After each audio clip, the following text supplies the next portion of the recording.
In studio is Maimuna Mwidau. We want to take a look at what happened over the weekend, stories that made headlines over the weekend on the state of the nation. And of course, we look at the AUC loss, to Kenya. What does it mean? Before that, pale Facebook naona JJ Ozango pale amesema Mariakani Mkilo Massive na wakilisha timu pamoja kama ndizi. Hussein Kadi pale anasema good morning from Mombasani na wakilisha chama kubwa. Jerusha Kembenya pale anasema Imara tuned good morning. Elvis Musanyi pale anasema init, na Ahmed Jeff amesema 003 route 11 Kilifi Kayafungo iko locked. Thank you so much for tuning in and good morning to you. Good morning, Maimuna. Good morning to you. How are you? I'm very well, thank you. Asanteni sana kunialika. Karibu. Nimeshukuru. So, did you get time to watch the proceedings? Yes, I did. You did? I did. Okay. Yeah. It was interesting. Yeah, it was very interesting. So, but for me, it was a culmination of all the activities. The voting was just a culmination of what had taken place earlier for the last few months. Yeah. Prior to the election day. Okay. So we were basically looking at the numbers, nothing more. All right. So let me break it down. Yeah. To get there, you need to look at what had happened before. Okay. Yeah. So Djibouti's Mahmoud Ali Yusuf is now the new African Union Commission.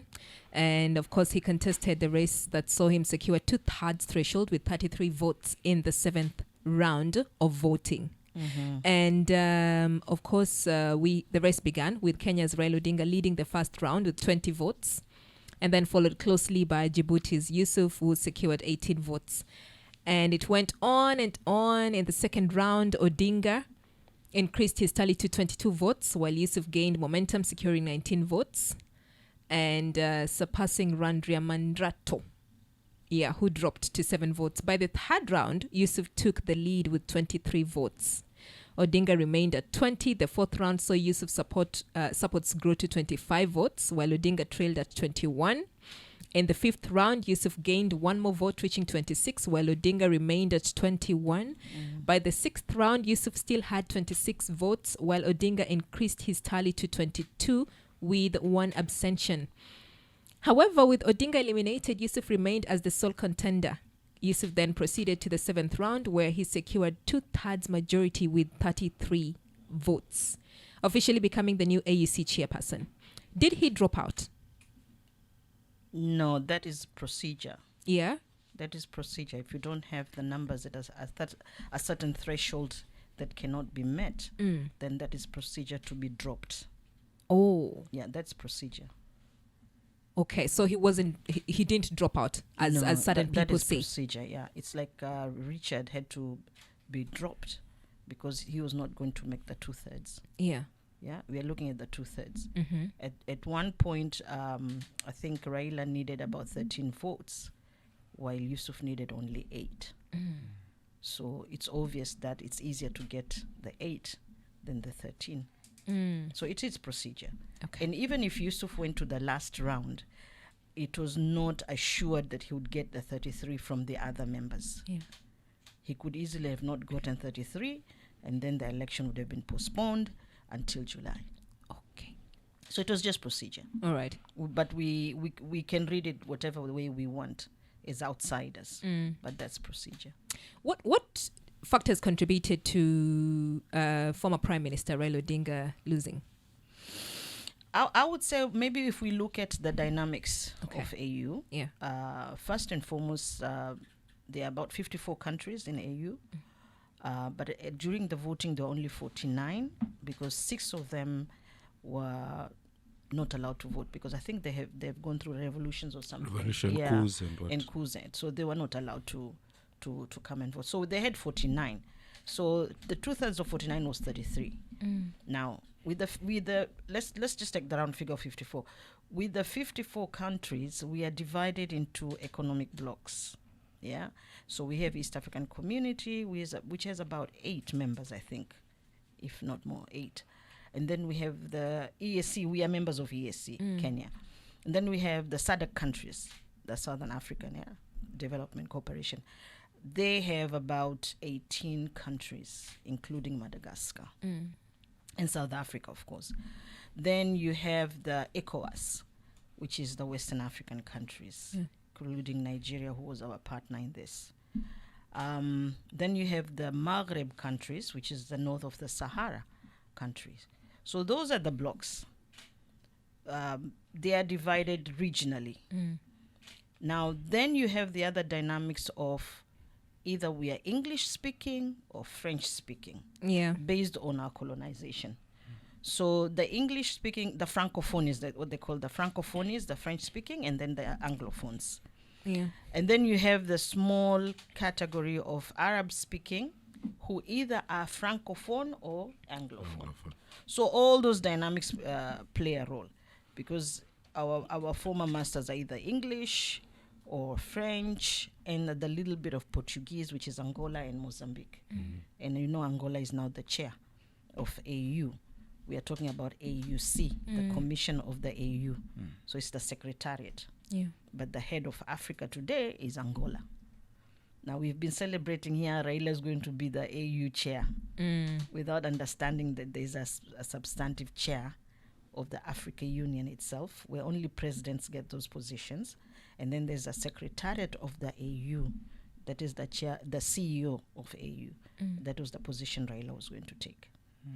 Yeah, so that needs to be clear so that people don't confuse these two. So if you look at those dynamics, first and foremost, the English speaking were coming together to agree to vote. And then the French speaking were doing the same thing. SADC happened to be very serious in terms of their cooperation. They stand as one. So initially they stood with Richard, but not all of them. I think Richard got about 8 votes from probably SADC only. Djibouti was a very interesting candidate because, one, he was very young.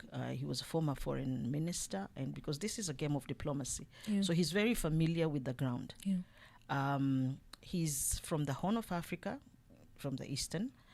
He's Arab speaking, so the Arab League would support that. He's French speaking.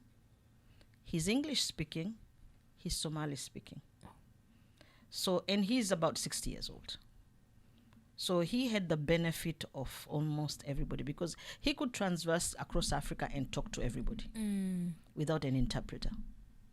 He understood the dynamics of Anglophones, Francophones, the Arab world. He understood that. It was very easy. It's more of he is more of a CEO type. He's not like the political type. Raila on the other side is a political figure. Okay, so he would have led probably the vision, which that is a position where you have to be like the AU chair. If he was the president, he should have been the AU chair. You know, you can guide the vision, but the practicality of implementing the policies of AU Council then comes to the AUC. So you see, we had all those dynamics. Now, something happened in between during this process of campaigning. We had a crisis in DRC. Our brother next door, who happens to be Francophone, but regionally he's in the EAC and SADC. They had a crisis, and the EAC had agreed to send security to DRC to secure the region. I don't know what happened, but something happened that our embassy was burnt. It was attacked and they burnt it. So definitely there is already a tension, diplomatic tension between us and DRC, saying that the KDF did arrive and something happened negatively in DRC, and as a result, of course, our embassy was attacked. Tshisekedi was very upset, and he decided to call on the support of SADC. So EAC was pushed out and SADC came in. And that is the time you saw the crisis where Ramaphosa and Kagame were exchanging, because they were Kagame was like, why did you have to interfere here? We are trying to sort this problem, and here you're coming in and, you know, you're SADC. But SADC still feels that he's also a member. So there's a conflict here of these two regional blocks. But again, you also have to understand that Tshisekedi is also French speaking. So he can easily influence Francophones, the brothers from French speaking. So if you look at it that way, you will see it is not about Raila. It is about Kenya as a country. Yeah. Were members supporting their own interests? Absolutely. Okay. Absolutely. Diplomacy is relationships between nations. So it's not about an individual. You could be the best candidate. But if there is no good diplomatic relations between those two nations or a group of nations, then don't expect any support. We are seeing a second time. This is the second time Kenya is losing the AUC chairmanship. Amina Mohamed, former foreign affairs minister, also lost that position. Mm-hmm. So it's about our country. And it's about Kenya. Okay. Because again, when Musa Faki came, he's French speaking. Okay. So there is a bloc that actually works very closely, and they have very good relations, and they have good history. They have similar history. I won't say good, but they have similar history, similar as Anglophones. They have similar histories, but in diplomacy, there's a relationship. It's not just the normal politics we play. There's a relationship that is nurtured throughout. Would you say the Francophone countries are more united than the Anglophone countries? Not necessarily. No. But maybe it is to their interest to have certain positions in their side. Okay. You know, if we speak the same language, we understand each other. Yeah. We have a sort of something in common. Yeah. The way we have commonality among ourselves in the East African region, we know each other. But then there's those bilateral relations between nations. There's multilateral relations between certain groups of nations. Yeah. Yeah. So that plays a key role. So people should not look at it as Raila lost. As far as I'm concerned, Raila was only representing Kenya. Yeah. Because Kenya has only one vote. Yeah. So this country decided we are going to contest, and this is the best person we can bring forward. Okay. Yeah. So it was incumbent upon the country itself to put a concerted effort into the Raila's candidature because it represents Kenya as a country. Okay. Mimi swali langu laja hapa. Kampeni zilifanywa. Kila mtu alifanya, wote watatu. Wale ambao kwamba walishiriki kwenye hii safari ya kukampeni, because naona wachanganuzi wengine wanasema kile kikosi kazi ambacho kilikuwa kimeundwa kuendesha ile kampeni kumsaidia Raila akiwemo rais, lakini sasa tuachane na rais, ile secretariat ya kampeni, kwamba wengi wao hawakuwa na weledi wa masuala ya kidiplomasia, na ndio maana hawakuweza kufikia kushawishi watu wengine ama mataifa mengine kuweza kuvuka huko na kuwapigia hawa. Hilo wewe unalizungumziaje? Kwanza kikosi chenyewe lazima kiwe kwanza na rais, kiwe na waziri wa mambo ya nchi za nje. Kwa sababu mpigani ambaye anipiga kura ni rais wa nchi. Ndio. Kwa hiyo huwezi kumweka mtu ambaye haizi kumfikia rais wa nchi. Lazima mweke mtu ambaye anaweza kumfikia. Baada ya rais wa nchi kuna waziri wa nchi. Hao wawili ndio wanaweza kuwafikia marais wa nchi zingine. Si rais mtu yote mwingine kuweza kuwafikia. Kwa hiyo unaweza kuweka kikosi kikubwa lakini hakina nafasi ama fursa. Unaweza kuweka mtu mmoja tu ukiwa na waziri wako wa nchi za nje ambaye ana busara, ana uelevu wa lile jambo, angeweza kumfikia labda rais fulani. Saa nyingine kama huwezi kumfikia yule rais aliyoko, unamfikia rais aliyekuwepo kumfikia yule aliyoko. Tuseme kwa mfano kama Kalonzo Musyoka angekuwa amepewa hiyo fursa. Kwa sababu alikuwa waziri wa mambo ya nchi za nje, ana urafiki na watu kadhaa, na angeweza kufikia. Na hakika pia rais waziri Mudavadi pia nayo. Lakini pia unatafuta wale ambao walikuwepo wa kusaidia hii kazi. Mtu mwingine wa kawaida si rahisi kumfikia rais wa nchi nyingine. Na kikosi cha Raila cha campaign, sehemu kubwa yao hawakuwa na huo rais unaosema. Ndio maana ukamwona rais alikuwa akijaribu sana kumchukua Raila, akiwa kuna mikutano kadhaa yeye anamchukua apate kukutana ana kwa ana na wale marais wengine. Lakini kukutana nao si kazi. Kwa sababu kidiplomasia mtu akikuomba fursa kuonana naye unakubali. Ni courtesy wanasema. Unapiga picha, unafurahi. Haimaanishi sasa ile kura ni yako. Ile ni dasturi tu ya kidiplomasia kwamba walikutana, tulikutana, umeomba tukutane, tukutana, na kura ni siri. Lakini pia kuna dasturi moja katika diplomasia, yanozungumzwa katika diplomasia hayazungumzwi hadharani. Katika diplomasia kuna ustaarabu tofauti. Mimi nimefanya kazi katika embassy ya Australia na nilikuwa personal assistant to ambassador. Kwa hiyo tulikuwa tuna deal na regional countries. Kuna mambo, kuna utaratibu katika diplomasia. Sio leo umekunda kutana na rais wa nchi fulani, mumepiga picha, halafu tutakuona kwenye magazeti sisi tushazungumza na Egypt tayari wametusupport sisi. Na hayo si ndio walikuwa yafanya. Haiendi hayo. Diplomasia ni ustaarabu. Hata kama mtaka kupigana vita kidiplomasia, kuna lugha mtatumia. Huwezi kwenda kupiga kelele. Kuna lugha mtatumia kuambia kwamba sisi tumekasirika. Hii wanaita diplomatic note. Inaandikwa kwa ustaarabu fulani kwamba sisi kama nchi fulani tumeudhiwa na jambo fulani fulani fulani, na nyinyi mtajibu kistaarabu, tumepokea malalamiko yenu, yani mnajibizana vizuri. So kuna vitu vingine hapa havikwenda sambamba. Ndio sababu utakuta pengine mumepiga picha nyingi, mumekutana vikao vingi, lakini ile kura haikuja. Nakutana na marais 30 exactly, lakini na wengine hapa wakawa sasa hayawahusu, wakahakikisha kwamba Raila atapita, tuna kura 33 pap mara moja tutamaliza game 1. Havikuenda vile. Shock. Umeona, hatukusikia Djibouti, hatukusikia Madagascar. Mulisikia mbwembwe zote huko? Mbwembwe tuliona tu huyo. Muliona Madagascar alikuja na delegation kubwa? Hakuna. Wanaelewa pale sipo. Pale pana mambo yake na utaratibu wake, hauhusu mtu yote mwingine, ni maraisi peke yake walioko katika kile kikao. Kwa hiyo kama kazi kubwa ingekuwa ya kufanywa, niwaambie, ni rais peke yake ambaye angekuwa na hiyo nafasi na fursa ya kukutana na wenzake wote wale ambao wanapiga kura peke yake, kwa sababu yeye ndo anayekaa mule ndani na wenzake, na wao ndo watakaopiga kura. Sasa huende kwa ukapiga kampeni nje na kura ziko ndani.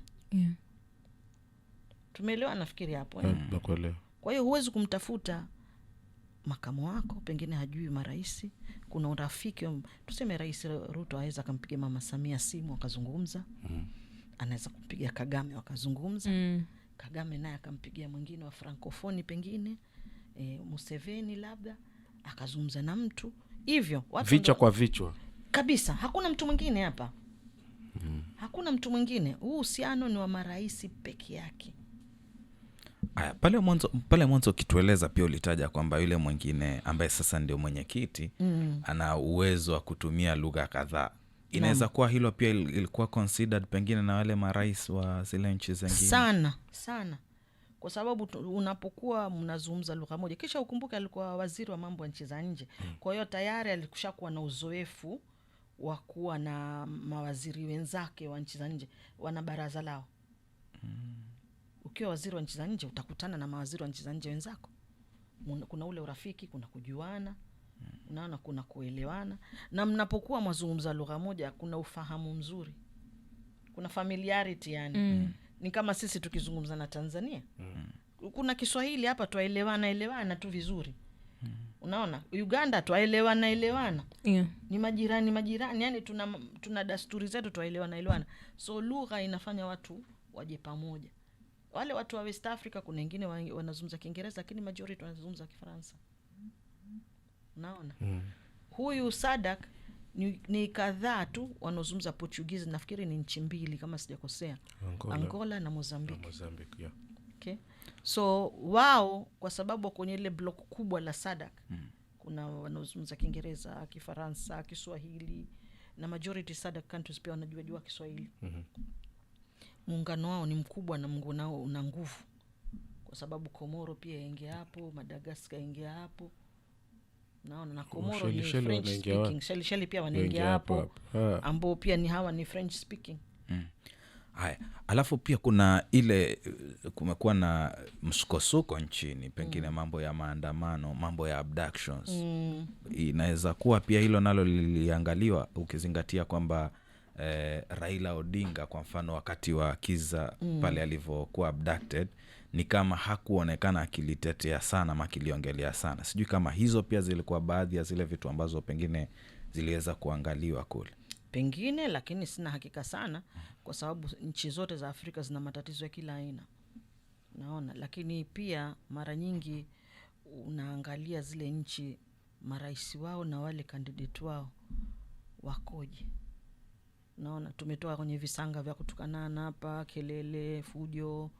Unajua sasa watu wanaangalia pia. Kwa sababu rais kuchukua mpinzani wake kumpeleka AU si yeye wa kwanza. Nafikiri kulikuwa na Jinping yule. Yeah. Pia naye ilikuwa strategy ni hiyo, alitolewa nchini akapewa nafasi pale ili asisumbue watu nyumbani. Yeah. So Zuma huyu wa South Africa pia alikuwa apigania kiti cha ANC wakati ule. Akatolewa, akachukuliwa, akaletwa AU apumzike hapo. Kitambo akirudi tena mambo yamebadilika nyumbani, hana nguvu. So ni political strategy pia.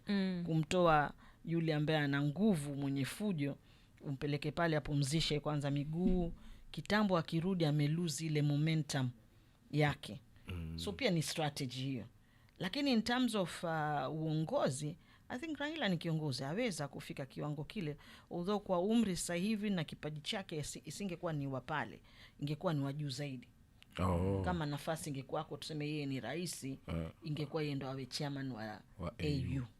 Umeelewa? Kwa sababu aelewa ile history, vision ya Afrika ilikuwa iende wapi. Lakini hii secretariat si mbaya, ni kubwa, lakini kwa mtu ambaye mwenye umri mdogo ambaye anaweza kwenda mbio, azunguke nchi zote, kaa vikao vingine, kufundraise for AU, kuonana na groups zingine kama ile G7 na nani, ni kazi kubwa. Yeah. Kwa mtu wa umri wake. Na tena ukitizama vile Wakenya wanavyozungumzia ni kama tangu Raila ameondoka kufanya hii kampeni, matatizo ya huku nayo nchini yamekuwa mengi. Unaona? Ni kama ambaye tumekubali kwamba Raila ndo anaitetea. So ukiangalia upande yote miwili hatujakosa kitu. Ukiangalia upande yote miwili hatujakosa kitu, kwa sababu ikiwa Afrika imemkosa kule, Kenya imempata.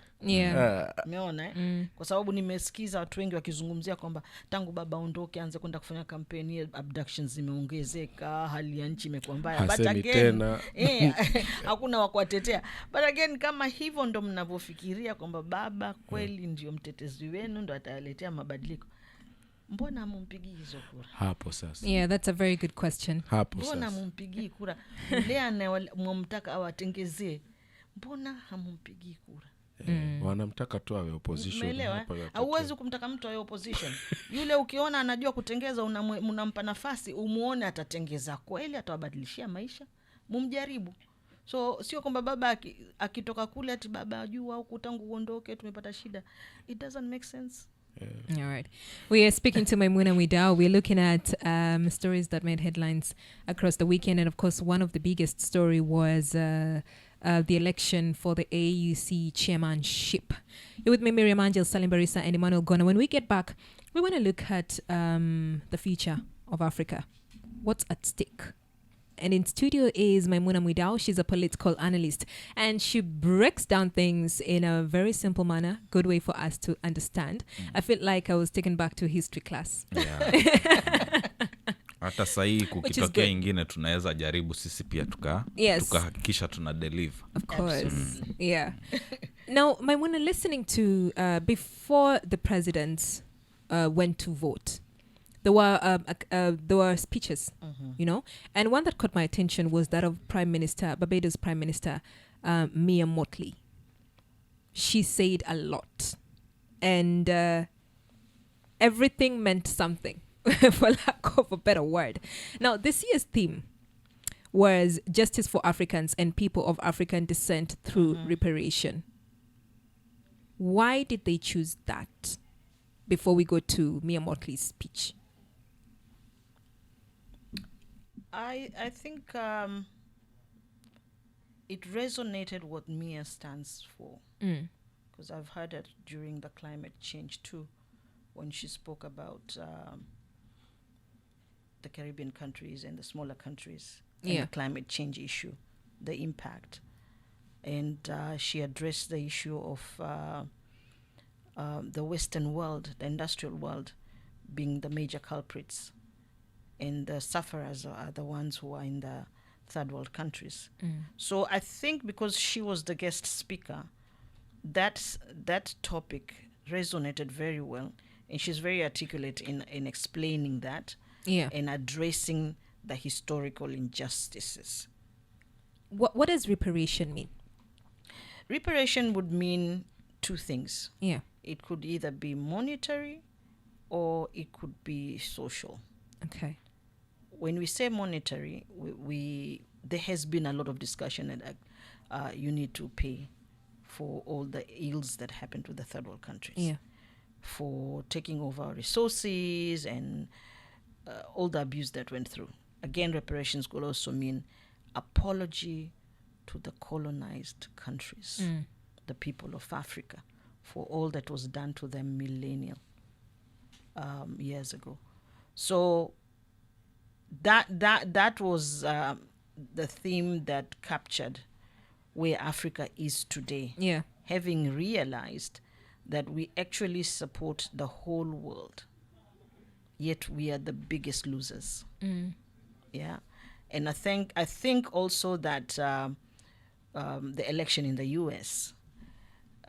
Sort of pushed the Africans to come out very clearly that we need to do something now, in a bold way. In a very In bold a very way. bold In a way. very bold way, Yeah. because in that conversation she was calling for unity among African countries, and also she said that the international community should say sorry and mean it. Yeah, apologize. Should apologize. Yeah. You know, and also that there should be fair access for development and compensation. Yeah.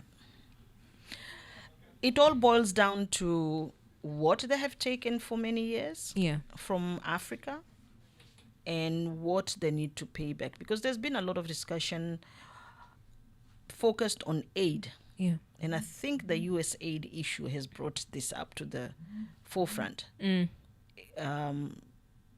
I think I like Mia when she speaks about the unity and then reparations.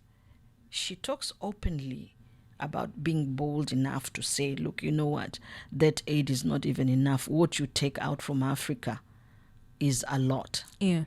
So we are going to sit and discuss things afresh. And I think if you've heard what Ramaphosa has done, Yes. he said, actually, it's okay. Yeah, you can block us from the USAID. Good. We are blocking our minerals coming Yeah. to the United States. Yeah. If you look at the two, who gains? It's the United States that gains more in terms of minerals. And the whole of Africa, all the minerals are siphoned out of Africa. Yeah. In return, we get peanuts for aid. How is that so? Because then Africa owns 40% of the world's minerals, right? Meaning Africa is rich. Right? Absolutely. Has always been. But then we're getting to a space where we are begging. And listening to Mia Motley's speech, it's more like Africa needs to know its worth, its value, and come together. She emphasized on unity, meaning without unity, we cannot, without unity, you cannot speak as one. Yep. The unity, I think we spoke about the blocks. Yeah. The Francophone, the Anglophones, and the Portuguese. That unity will come, and it's coming. It's on the way. I mean, since African Union was formed, we didn't have the blocks. We didn't have the EACs. The EAC was developed. I remember when I was young, there was East African Community. We even used to have East African Airways. Somewhere, yeah, absolutely. Wow. I flew East African Airways as a kid. Yeah. So those are the days. I think your mother, some of you are not born yet, but I was a kid. So that was the time you could go to Tanzania, Yeah. Uganda, with the East African shilling. It is still there in the museum. You know, that was the community. You know, the West African had their own. So that, after the Kwame Nkrumah's talking about Africa, United States of Africa, I think the process started with like regional blocks that would eventually become one. Because we have different histories. Our experience in our histories are so different. Yeah. our attitudes are very different based on those historical perspectives. So it is a process that will take place.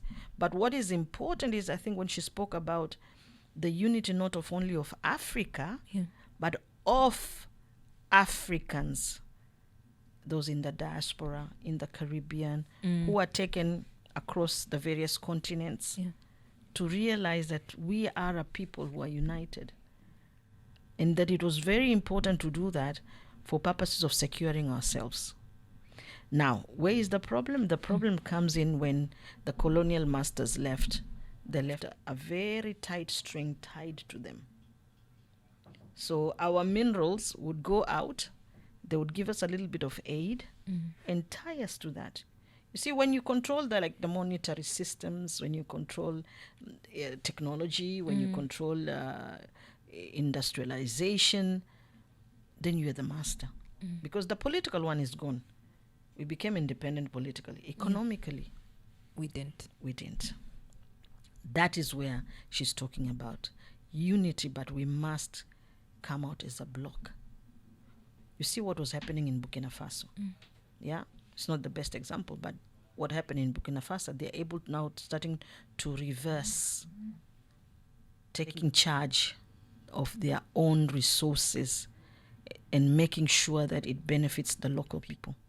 Now, assuming every other African country did that, because the corruption we have is what is killing us. It's not the Mzungu who came here and sitting on top of our heads. Yeah. It is, you steal from yourself.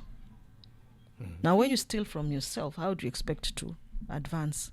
Because even those in the industrial world, they know, if I have to go into this particular country and I have a lot of money, I can buy my way in, get a contract, siphon the resources out. Only one person makes the money in their pockets. The rest, you remain poor.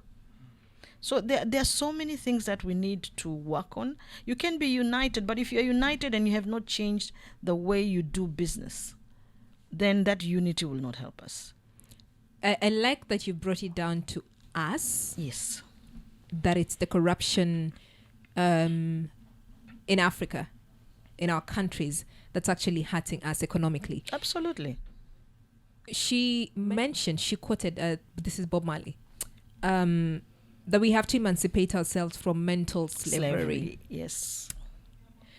Break that mental slavery down when it comes to our leadership, or even just how we live. I think it boils down to, when you talk about the leadership, it's ourselves. We are a reflection of the leaders we have, because we are the ones who vote them in. So we vote people that we resonate with. Yeah. Yeah.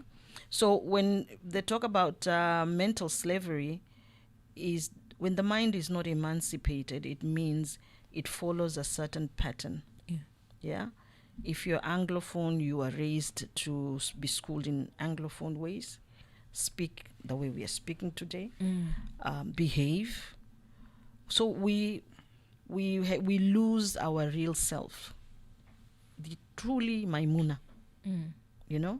When you lose that, then you have nothing to hold on to, because you are trying to pretend like you are somebody else. And that person, and I remember seeing a quote somewhere of it's a very, very old one, I think it is 1800s. I think it was a legislator in the UK, or one of those very, very senior explorers, something like that. He said, if you want to finish a people, you erase their history, you erase their culture, and then you impose yours. So, for instance, this is just a joke. For instance, if you are called Mwanabakari, somebody will feel very uncomfortable to be called Mwanabakari. They want to be called Jane, Nancy. And then if you're coming from the Arab world, you want to be called Fatia. You don't look like Fatia, but you want to be called Fatia. So that in itself, because we are embarrassed of ourselves. We don't want to look like ourselves.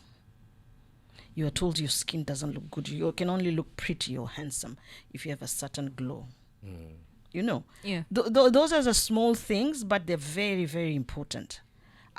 What needs to happen is you can speak somebody's language, but you don't lose your culture.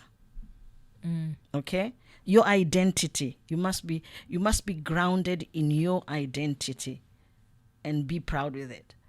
Now there we can move forward. Yeah. You will see things differently. So if I look at a very dark-skinned South Sudanese, I can see beauty in that because I'm trained to do that. But if your eyes are trained and your mind thinks that if you look at somebody who looks a certain way, that no, that's not beauty, because you have been ingrained to think differently. Yeah. So that is the biggest problem we have, and that's what we need to address actually. That we must reclaim our culture, ourselves, and then move forward as our own. We have a problem, for instance, I know it happens a lot in the Coast region.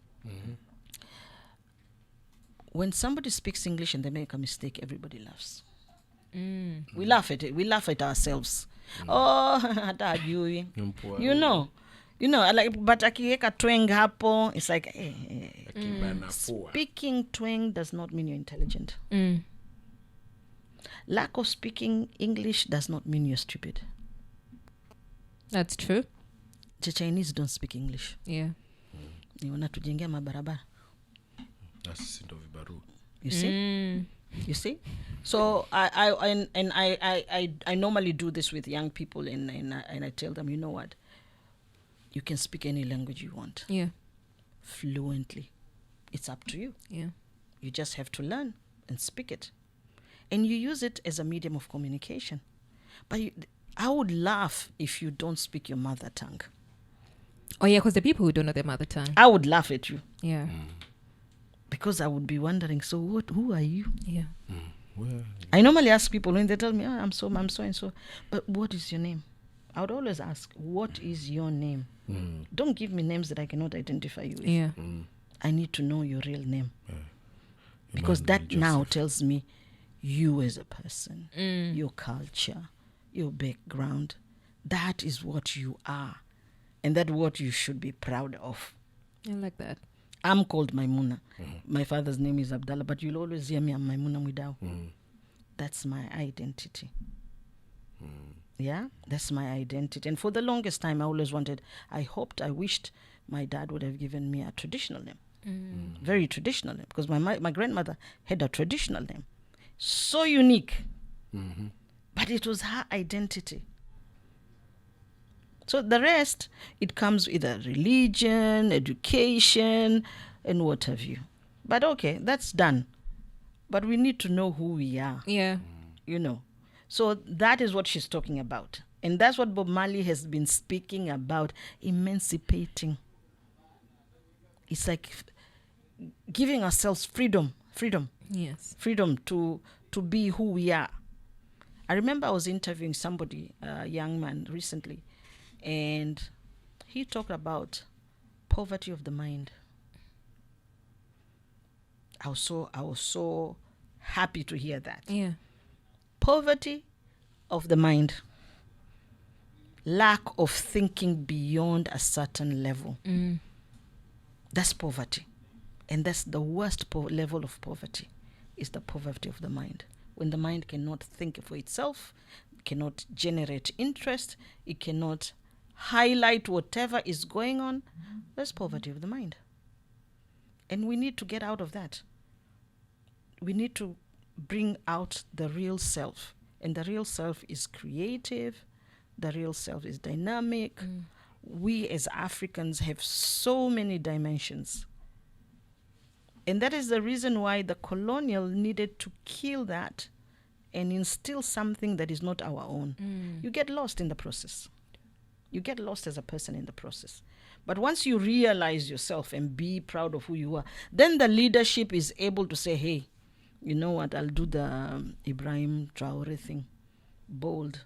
They might want to kill you 10 times because you've made one very simple step, taking charge of yourself and your own people.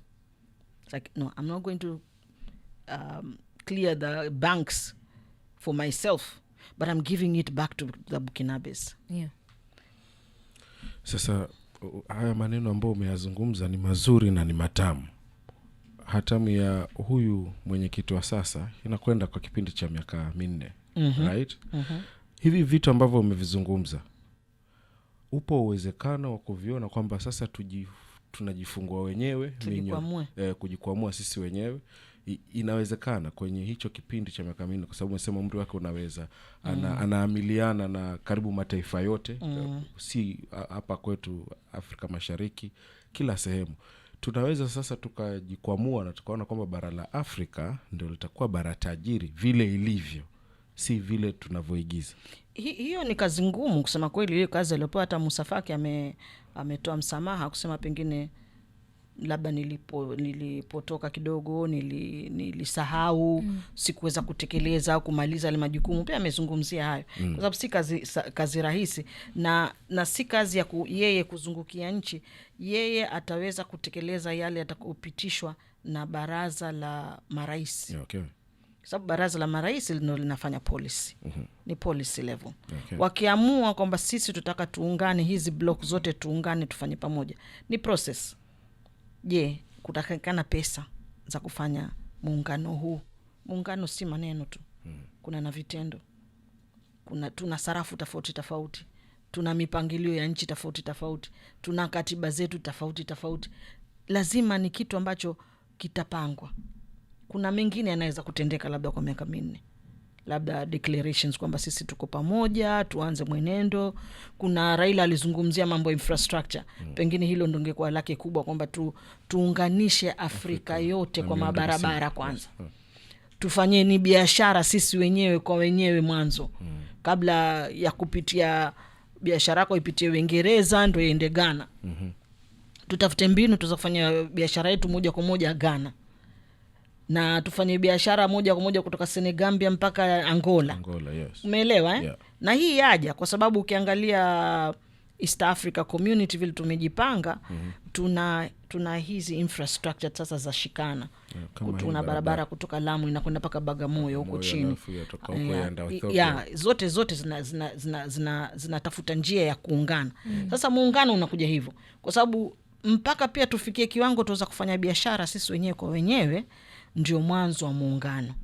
Hamwezi kuzungumzia muungano fedha yako iko chini ya yule iko juu, yule ana msaada wa Ufaransa, yule ana msaada wa Spain. Utakuangalia wewe huna, ama atamwangalia yule ambaye anamwezesha. Unaona?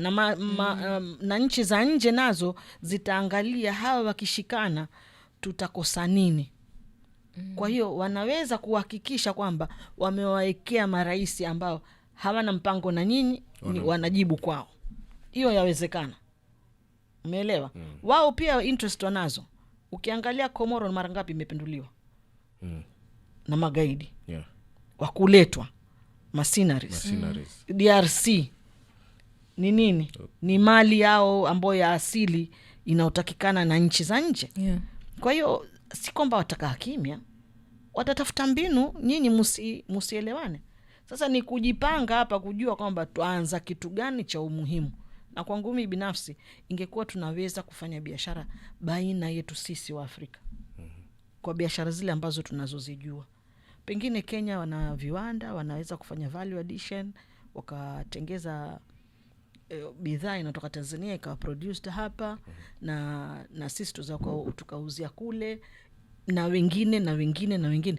Pengine tutaweza kufika kiwango fulani ambacho tuweza tukasema hapa tuweza kusaidiana na fedha zetu zitakuja juu. Lakini ikiwa bado hatujaaminiana, hatujaweza kufanya kazi pamoja, matatizo yetu hatujaweza kuyatatua sisi wenyewe, kuna mtu mwingine ataingia. Maimuna, how do we get to I like what you're saying, but how do we get to that space where we can come together? Now, there were presidents who were at that at the summit, and then these are the same presidents where when you come to their countries, it's chaotic. It's extremely chaotic. Their people are not united. Their people are fighting. You know, even the resources in their own countries are not benefiting their own people. So how do you change this person's mindset because they have to start home. You have to start from home. Yeah. I think it's, as I said, it's not just one function. It's a process, and we have gone through that process. If you realize, East Africa has gone through that process for the second time. We now sing the Kenyan national anthem together with the East African national anthem. That's a process. They are removing certain tariffs for traders to trade within the East African region. Yeah. And other blocs are doing the same thing. So that is how you bring countries together. If you see how the EU came together, it was a process that worked for some time, but Britain had to exit because maybe it was not to their interest. So it's the same. While other countries are moving together, it may benefit the smaller countries maybe, and it may not benefit somebody who has a very good base in their own country. Yeah, some lose in the process. So, but for most of the African countries, apart from those ones above the Sahara, the sub-Saharan ones are actually in that process of moving closer together. If you see, we do have quite a lot of staff coming from Nigeria. Nigerians do come into Kenya. Of course, there's the attitude differences. People are afraid. We're trading with them. But we are moving into that direction, I know, because EAC has done quite a bit. We are going soon to be crossing the borders without passports. We are going to probably have, I think we have an integrated immigration system that if you move into Tanzania, Kenya knows. If you get out of Tanzania, Kenya knows. So the system is integrated. So there's certain things that must be done one step at a time, and depending on the goodwill of the leadership too. There's certain leadership would fight such systems, but we have done pretty well so far. And I do travel quite a bit into Tanzania, so I know when you cross over, you're told karibu nyumbani. I've been to Kigali, and at the airport that we didn't need visas, and you're like, welcome home. So it's about getting people to understand that, these borders are in the mind anyway. We've never seen the border on the ground. Yeah. When you cross any other country, you don't see the border on the ground. If anything, you see a village next door, and you're told this one is in Tanzania, this one is in Kenya. Same people. That is why we are having this issue of President asking the immigration to tone down on Northeastern. It is just not Northeastern. You have Maasais in Kenya and Tanzania, the Digos in Kenya and Tanzania, the Luos in Kenya and Tanzania, Busia the same. Yeah. We are all over. Those maps were just drawn by somebody elsewhere and put us in one circle, cutting across tribes, cutting across peoples who relate. But because it has been put in our mind that we are supposed to live within this perimeter. Yeah, and then we behave in a certain way because the colonial masters made us think that way. But now when we emancipate ourselves, you will realize if I go next door here, there's an uncle and aunt there. If I go next door, there's an in-law there. And when you reach there as Africans, if you travel, you notice that you easily mingle in because they can't even tell unless you speak. Yeah. I was in Abuja once. I was doing elections. And I remember when I was leaving, I had a boo-boo on and we were laughing and talking with everybody else. And then everybody was telling me, so where are you going? I was like, I'm going back home in Kenya. It's like, you Nigerians, the minute you move out of the country, you pretend you're not Nigerians anymore. Oh, all of a sudden you're Nigerian. All of a sudden I'm Nigerian. and I laughed about it and I felt good about it because I felt at home. Yeah. I looked like one of the Nigerians, And then the same thing happened to Sudan. They were telling me, been to Sudan. Yeah, why are you going to Kenya? I was like, I'm from Kenya actually. No. And you're speaking Arabic, and I understood a little bit of Arabic. I was like, no, you have been to Sudan. You're daughter of Sudan. So we are actually one people. What differentiates is when you speak. When you start speaking, Yeah. now people come there. This is that territory that was ruled by the British. Yeah. You know, or when another French-speaking person comes, Yeah. when they walk on the street, you won't even know the difference. That's true. The difference is in our attitude, in the way we speak. Okay. But if you spoke mother tongue, we may understand each other if we are of the Bantu group, okay, because we have the same linguistic structure. But you may be able to say, okay, maybe this is Southern. This is Southern Bantu. Only this is Western Bantu. But we are one. So in the mind, if you put it that we are a one, you Yeah. are okay. We are. Good morning. Ma has an opinion and a question. He says, I think Africa dodged a bullet at the AUC. I think the people saying that Raila was a good choice for the position are all political class sympathizers. The guy, the man, doesn't represent democracy anymore. We acknowledge the fact that he's a champion, but of late he's been the embodiment of the art of the deal. His track shows how good he is at making deals. And then now he proceeds to ask a question. The president suggested integrating Haiti into being an African nation. What will be the perks and disadvantages of this in case it happens? And what are the processes involved in this? Okay, on the question of Raila, I think that's an internal one. It's a local Yeah, that's perspective. his opinion. Yeah. He's entitled to it. Yeah. And there's nothing wrong with that. But we were at a different level. At AU, we don't talk about the local politics. We are looking at the international level. There's a Raila who is international, is different than the Raila who plays local politics. So, yeah, well said, I would say. I think currently, if I'm not mistaken, the Caribbean countries have an observer position in the AU. Yeah. So integrating, but this is African Union. Yeah. African Union is about the continent. And we are talking about the United States of Africa. The Caribbean is in the Northern Hemisphere. So maybe there could be an allowance of encouraging the Caribbean to be part of the EU. I don't see a loss in that. I think it is a plus. It brings on board the multitude of the Caribbean, who is not only African, but also Asian and others. Because if you remember, they were calling upon the African across the globe. We have Africans in India. Yeah, we have Africans in the Arab world. We have African in the Northern Hemisphere. So if African Union becomes one, we have a continent which is like United States of Africa, then there is room for those in the Caribbean, there's room for those in the Indian subcontinent, there's room for those in the Middle East and the Western Hemisphere. I think it is good for them to be able to feel at home in the African Union, but at the same time you have to understand the Western world also has its European unions that are called upon all Europeans to be part of their group. So we are not beginning anything new.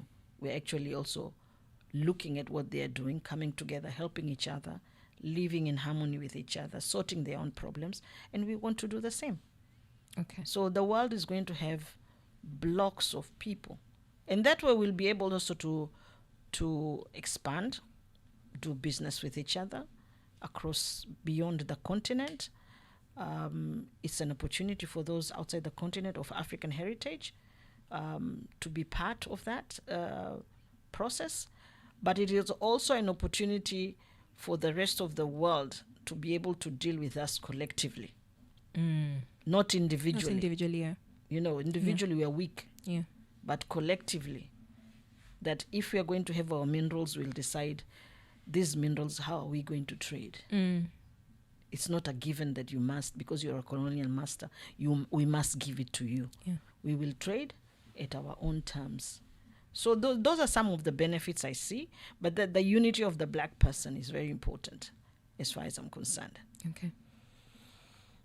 All right. We have been speaking to Maimuna Mwidau.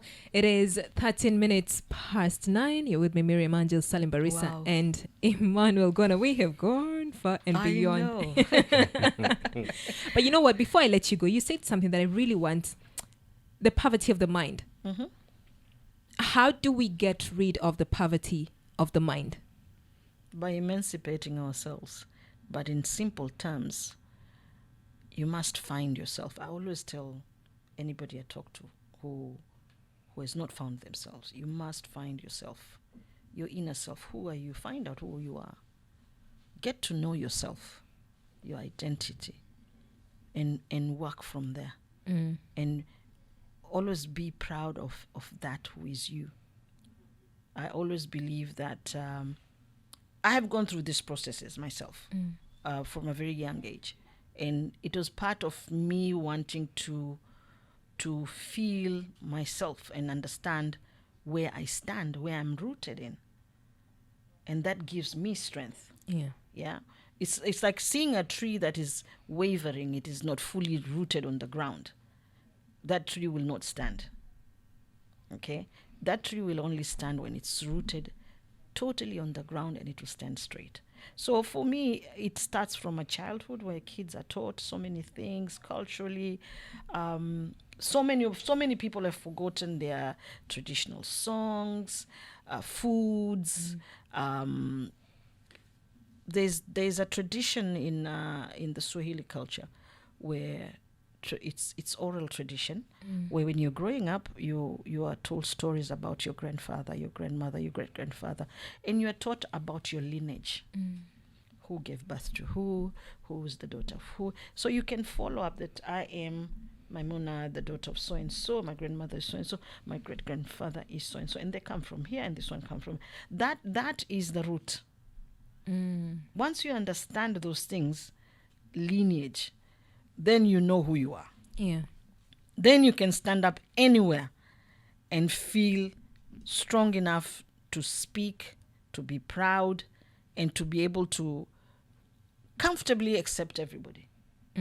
I mean, how many of us go through that? How many of us do that today? There are very few kids today who you can ask them to sing a traditional song that was sung by their grandmother. Very few. Very few. Now, when you lose that oral history, very rarely is it written in books. But go to the Western world, you can go and search lineages that go back like 100 generations. Yeah. And you'll be found. If you follow some of those programs of genealogy or history, you find people can trace themselves back to, if they're in America, they could find themselves back to Austria, Latvia, Norway. And they tell you, oh, your grandmother comes from Norwegian tree. And then you ended up in Austria, and now you are here in America. So you have a history.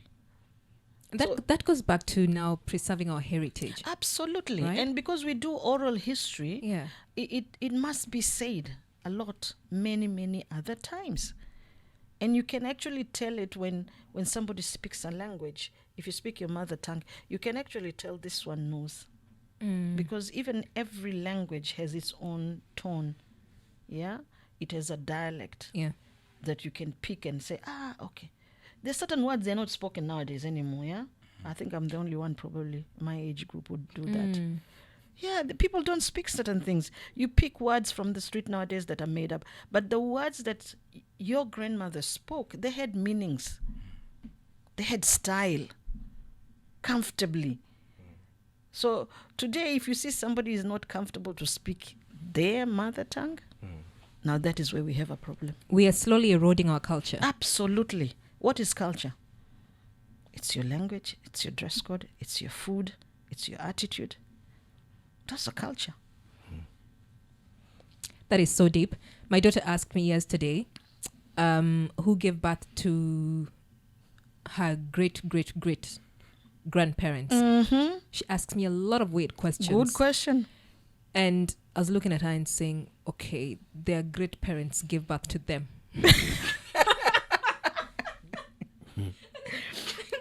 I think you need to spend more time on that one, because when you give a name to such a question, because I do that with my nephews and nieces, they're quite young, and they spend a lot of weekends with me, and they have 101 questions. Yeah. They're like asking me, Auntie, so Grandpa, how many wives did he have? And their parents have not told them. So it's like, okay, did your mom and dad tell you? No. Okay, I'll tell you the story.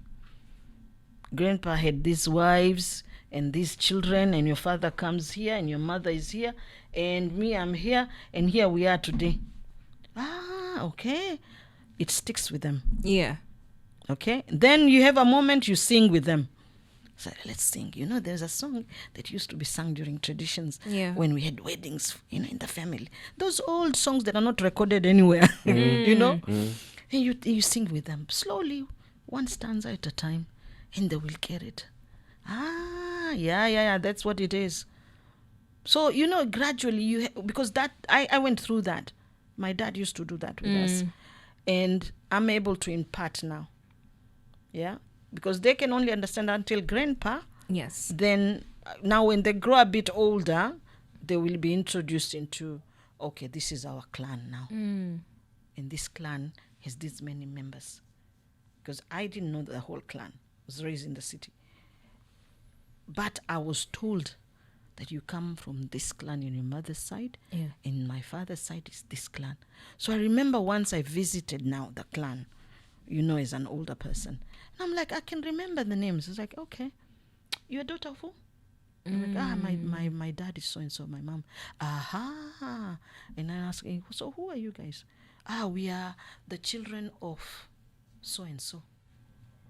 Then I remember I was told, yule babu yule na ndugu yake ndio huyu. Na hawa ndio wajukuu zake. Zile stories zetu za nyumbani. Yes. Believe you me, it works. That now is the library that sits in your head. That's the family tree. Hata akikuja great grand wa nani. Yeah. You go backwards now. Oh, okay, wewe unaitwaje? Oh, so and so, was so and so, was so and so. Now somewhere you'll find that so and so. That's true. Today it is not there. Yeah. And I hope it will be there if we can start go backwards and ask our parents, our aunties, whoever, so we can reclaim our identities and reduce that poverty of the mind. I think we should be intentional. Every time we talk about heritage, I think we should be intentional. By to preserve it, we need to record this information. You're talking about the songs. You're talking about the knowledge. There's a wealth of knowledge that you have that somebody else has. In Kilifi, there's an old man who understands the history. There is a story in every family. There is a story. So if we can start by recording them, then eventually we preserve it. And even the young ones growing up are able to say, okay, this is where I come from. This is my family tree. This is home. And this is... I get that. I think families used to record those in terms of writing. But, the human being has a powerful tool, the mind. It is trained to do certain things. You can train it to retain information. And that is how Africans, we were able to share information from one generation to the other. Now, when you erase that and go to school and memorize your classwork and pass your exams there, that is when we replaced that art of telling the story of your family.